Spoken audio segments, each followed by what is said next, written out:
Assalamualaikum warahmatullahi wabarakatuh. Saya Khairun Nafiza dengan NIM 235110507111043. Saya Intan Nurauli Arita, NIM-nya 235110507111044. Saya Citra Cantika Asnan, NIM 235110507111042.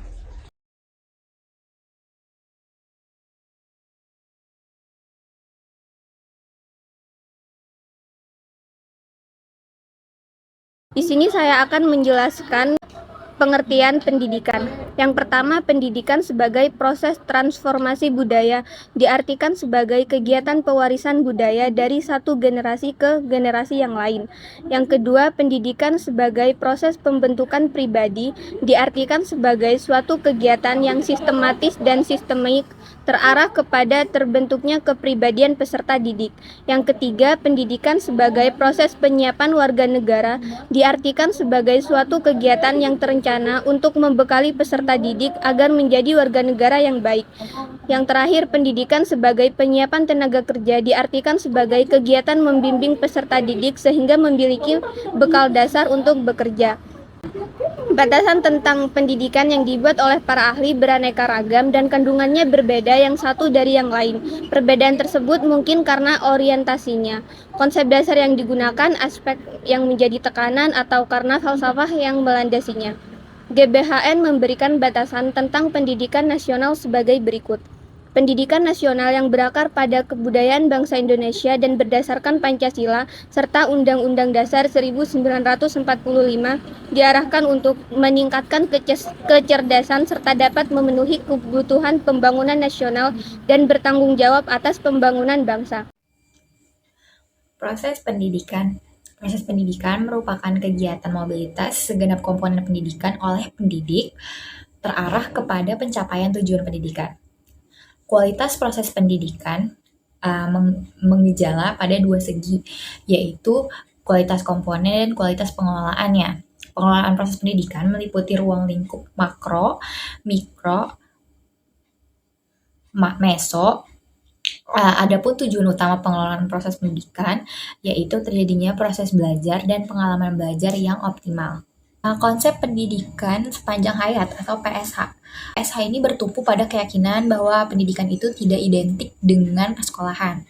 PSH merupakan suatu proses berkesinambungan yang berlangsung sepanjang hidup.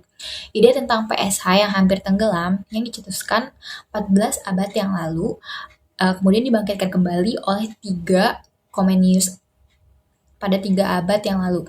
Selanjutnya ini PSH didefinisikan sebagai tujuan atau ide formal untuk perorganisasian dan penstrukturan pengalaman pendidikan, perorganisasian dan penstrukturan ini diperluas mengikuti seluruh rantangan usia dari usia yang paling muda sampai yang paling tua.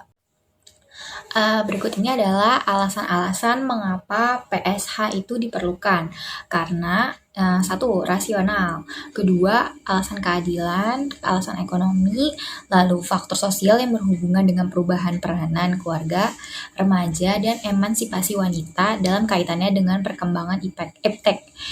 Alasan perkembangan iptek, alasan sifat pekerjaan, adanya kemandirian dalam belajar, dan arti dan prinsip yang melandasi. Kemandirian dalam belajar. Kemandirian dalam belajar diartikan sebagai aktivitas yang berlangsungnya lebih didorong oleh kemauan sendiri, pilihan sendiri, dan tanggung jawab sendiri dalam pembelajaran. Nah, konsep kemandirian dan belajar ini bertumpu pada prinsip bahwa individu yang belajar akan sampai kepada perolehan hasil belajar.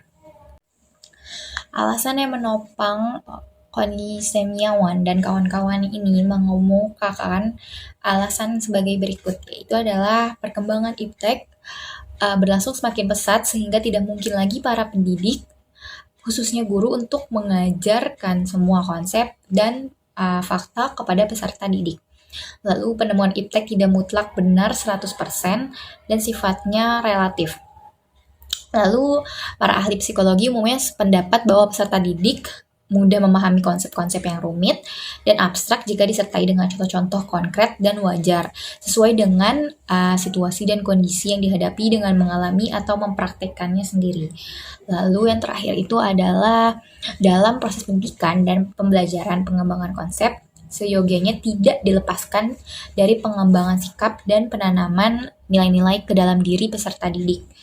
Jadi itu semua tentang tujuan dan prosesnya pendidikan.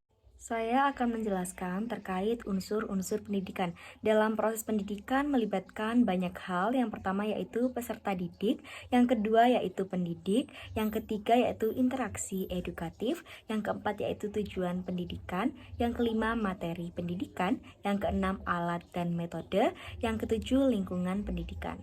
Yang pertama yaitu adalah peserta didik atau subjek yang dibimbing. Nah, subjek yang dibimbing ini adalah pribadi yang otonom atau ingin diakui keberadaannya. Terdapat 4 ciri khas peserta didik yang perlu dipahami oleh pendidik. Yang pertama, individu yang memiliki potensi fisik dan psikis yang khas. Yang kedua, individu yang sedang berkembang. Yang ketiga, individu yang membutuhkan bimbingan individual dan perlakuan manusiawi. Dan yang keempat, individu yang memiliki kemampuan untuk mandiri. Unsur yang kedua yaitu pendidik atau orang yang membimbing. Nah, di sini yang dimaksud pendidik adalah orang yang bertanggung jawab terhadap pelaksanaan pendidikan dengan sasaran peserta didik. Unsur yang ketiga yaitu interaksi edukatif. Pada dasarnya adalah komunikasi timbal balik antara peserta didik dengan pendidik yang terarah kepada tujuan pendidikan. Unsur yang keempat yaitu materi atau isi pendidikan. Materi ini meliputi 2 yaitu materi muatan inti dan materi muatan lokal. Nah, yang kelima konteks yang mempengaruhi pendidikan. Yang pertama adalah alat dan metode. Alat dan metode diadakan sengaja untuk mencapai tujuan pendidikan. Secara khusus alat untuk melihat jenisnya, sedangkan metode untuk melihat efisiensi dan efektivitasnya. Kemudian yang terakhir yaitu lingkungan pendidikan atau di mana sih tempat biasanya pendidikan itu berlangsung lah. Lingkungan pendidikan biasa disebut sebagai tripusat yaitu keluarga, sekolah, dan masyarakat. C. Pendidikan sebagai sistem. A. Sistem adalah suatu kebulatan keseluruhan yang kompleks atau terorganisir. Suatu himpunan atau perpaduan hal-hal atau bagian-bagian yang membentuk suatu kebulatan atau keseluruhan yang kompleks atau utuh. Tatang M. Amirin 1992. B. Sistem merupakan himpunan komponen yang saling berkaitan yang bersama-sama berfungsi untuk mencapai suatu tujuan. Tatang Amirin 1992. Pemecahan masalah pendidikan secara sistematik. A. Cara memandang sistem. Perubahan cara memandang suatu status dari komponen menjadi sistem ataupun sebaliknya. Suatu sistem menjadi komponen dari sistem yang lebih besar. B. Masalah berjenjang. Semua masalah tersebut satu sama lain saling berkaitan dalam hubungan sebab akibat. Alternatif masalah dan latar belakang masalah. C. Analisis sistem pendidikan.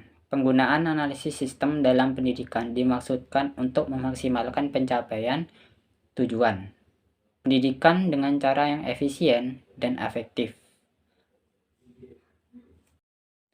D. Saling hubungan antar komponen. Komponen-komponen yang baik menunjang terbentuknya suatu sistem yang baik.